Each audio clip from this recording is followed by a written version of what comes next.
জজ সাহেব, কাঠগড়ায় দাঁড়ানো আসামিকে ফাঁসির রায় দেওয়া হোক। জজ সাহেব, এই পাদের জন্য যদি আপনি আমাকে ফাঁসির রায় দেন তাহলে ইতিহাসের পাতায় লেখা থাকবে এই পুটকির জন্য আমি পুটকি মারা খাইলাম। জজ সাহেব, আমার মক্কেল নির্দোষ, কোনো ফাঁসির রায় দেওয়া যাবে না। জজ সাহেব, আপনি তো জানেনই মুখ বন্ধ করা যায় কিন্তু পুটকি না। জানি মুখ বন্ধ করা যায়, কিন্তু পুটকি করা যায় না বন্ধ। দেশে শত শত লোক মরার কারণ আসামির পাত ছিল মারাত্মক গন্ধ। জজ সাহেব, আপনার বউয়ের কসম, আমার পাতে এতটাও গন্ধ ছিল না।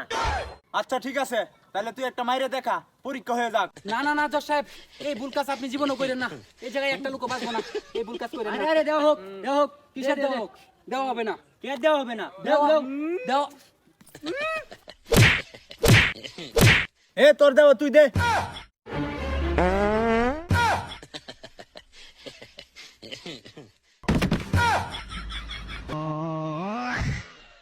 এইগুলা নরমাল গন্ধ, এইগুলো আমি সহ্য করতে পারি।